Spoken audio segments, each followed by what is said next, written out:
ఓం శ్రీ మాత్రే నమః. నా పేరు బిందు పార్వతి అండి. అందరూ బాగున్నారా? అందరూ బాగానే ఉన్నారని భావిస్తున్నాను. ఈ మధ్య నేను ఒక చిన్న విషయం తెలుసుకున్నాను. అది మీ అందరితో షేర్ చేసుకుందామని ఇలా చిన్న వీడియో తీస్తున్నాను. ఈ భూప్రపంచం మీద 84 లక్షల జీవరాశులు ఆ దేవుడు సృష్టించాడండి. అన్ని జీవరాశుల్లో అంతా బాగానే ఉంది. మనుషులకు ఒక్కడికే ఒక చిన్న డ్యామేజ్ జరుగుతుంది. చిన్నది కాదు, చాలా పెద్దదే నిజానికి. ఆ పెద్ద డ్యామేజ్ గురించి మాట్లాడదామని అనుకుంటున్నాను. అదేంటంటే రిప్రొడక్షన్ సిస్టమ్. మీ అందరికీ తెలిసిందే, ఈ మధ్య కూడా చాలా న్యూస్లు వస్తున్నాయి. మన ఇండియాలో ఫస్ట్ టైం పాపులేషన్ డ్రాప్ అయిందంట. ఎందుకు ఇలా డ్రాప్ అవుతుంది? ఎన్నో జీవరాశులు ఉండగా వాటన్నిటికీ రిప్రొడక్షన్ సిస్టమ్ డ్యామేజ్ అవ్వట్లేదు, కానీ మనిషికి మాత్రమే ఎందుకు డ్యామేజ్ అవుతుంది అనే ప్రశ్న మీకు ఎప్పుడైనా కలిగిందా? నాకు కూడా కలిగింది. అయితే నాకు వచ్చిన సమాధానాలు ఏంటంటే, మీ అందరిలాగే నాకు కూడా ఈ సమాధానాలు నా బుర్రకి తట్టాయి, నా చిట్టి బుర్రకి. అవేంటి? మన ఫుడ్ కలుషితమైంది, మన గాలి కలుషితమైంది, మనం స్ట్రాంగ్ ఫుడ్ తినట్లేదు, మనకి స్ట్రెస్ఫుల్ లైఫ్ లీడ్ చేస్తున్నాం, ఇలా ఎన్నో సమాధానాలు నా బుర్రకు కూడా తట్టాయి. కానీ మళ్ళీ ఆలోచించాను, మిగతా అన్ని జీవరాశులకు కూడా ఇదే స్ట్రెస్ఫుల్ లైఫ్, ఇదే కలుషితమైన నీరు, ఇదే కలుషితమైన గాలి, ఇదే కలుషితమైన తిండి ఉంటున్నాయి కదా. నిజానికి చెప్పాలంటే మనం ఇంకా పెద్ద డ్యామేజ్ చేస్తున్నాం వాటికి. వాటి రిప్రొడక్షన్ సిస్టమ్ ఇంకా డ్యామేజ్ కావాలి కదండి. అవి ప్లాస్టిక్స్ అవన్నీ తింటున్నాయి, మనం పడేసిన ప్లాస్టిక్స్. వాటి రిప్రొడక్షన్ సిస్టమ్ ఇంకా డ్యామేజ్ అయ్యి ఉండాలి ఇంకా నిజానికి చెప్పాలంటే, కానీ అవ్వలేదు. అవి రిప్రొడ్యూస్ చేస్తూనే ఉన్నాయి. ఇలా ఆలోచించంగా మా నాన్నగారితో డిస్కస్ చేయంగా నేను తెలుసుకున్న కొన్ని విషయాలు ఇలా చెప్తాను. అవేంటి అంటే, భూప్రపంచం మీద పుట్టిన ఈ 84 లక్షల జీవరాశులు మనిషి తప్పితే మిగతా జీవరాశులన్నీ అడ్డంగా పుట్టాయి, అడ్డంగా పెరుగుతున్నాయి.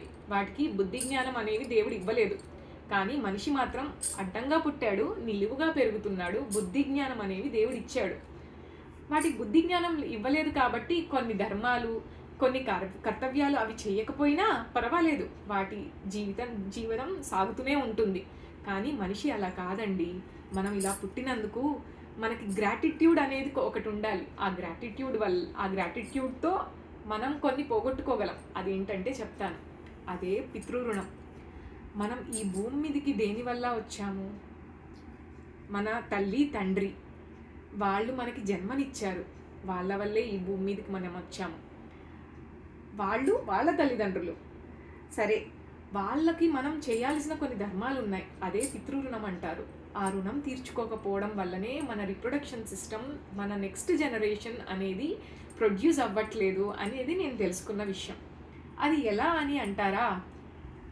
ఈ పితృదేవతలు అనేవారు మనం చేసే మంచి పనులని, వాళ్ళ కోసం మనం చేసే మంచి పనులని చూసి సంతోషించి దేవుడికి వెళ్ళి అర్జీ పెట్టుకుంటారంట.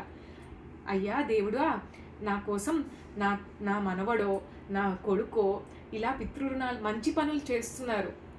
ఏ విధంగా అంటే నలుగురికి సాయం చేస్తున్నారు. నేను చనిపోయిన రోజు నా గురించి తలుచుకుంటూ మనస్ఫూర్తిగా నా గురించి ఒక బ్రాహ్మణుడికి స్వయం పాకం ఇస్తున్నాడు, ఒక గోవుకి అన్నం పెడుతున్నాడు, ఒక కుక్కకి ఏదో అన్నం పెడుతున్నాడు, ఒక జీవికి ఏదో సహాయం చేస్తున్నాడు, ఇంకో జీవికి. ఇలా నన్ను తలుచుకొని మనస్ఫూర్తిగా సహాయం చేస్తున్నాడు స్వామి. నువ్వు కూడా నా మనవడికో నా కొడుక్కో ఒక సహాయం చెయ్యి, వాడి కడుపున ఒక మంచి సంతానాన్ని ప్రసాదించు స్వామి అని అర్జీ పెట్టుకుంటాడంట. అలా అర్జీ పెట్టుకోవడం వల్ల సత్సంతానం అనేది కలుగుతుందంట. కాబట్టి మనం చేసే ఆ చిన్న చిన్న ధర్మాలు మర్చిపోవడం వల్ల మనకి సత్సంతానం కలగకపోవడము, అసలు సంతానం అనేది కలగకపోవడము, ఇలాంటి డ్యామేజ్ జరుగుతుందండి. ఈ డ్యామేజ్ని మనం పోగొట్టుకుందాం. ఎలా? అంతే, చిన్న విషయము. మన పితృరుణాలు తీర్చుకుందాం. వారు పోయిన రోజున ఒక నలుగురికి సాయం చేద్దాం, నలుగురికి అన్నదానం చేద్దాం, ఒక గోవుకి అన్నం పెడదాము, లేదంటే వాళ్ళ పేరు మీద ఒక బ్రాహ్మణుడికి స్వయం పాకం ఇద్దాము. వాళ్ళ పేరు మీద ఇలా మనస్ఫూర్తిగా మనం ఒక చిన్న కార్యం చేసినా చాలండి, అది మనకి 10 రెట్లు మంచి చేస్తుంది. అందరూ చేస్తారని భావిస్తున్నాను. సర్వే జనా సుఖినో భవంతు. మీ అందరికీ మంచి జరగాలని కోరుకుంటున్నాను. ఈ విషయం మీద మీకు ఇంకా ఏమన్నా ప్రశ్నలు ఉంటే కింది నెంబర్కి ఫోన్ చేయగలరు. మీ అందరికీ సత్సంతానం కలగాలని ఆ అమ్మవారిని కోరుకుంటున్నాను. ఓం శ్రీమాత్రే నమః.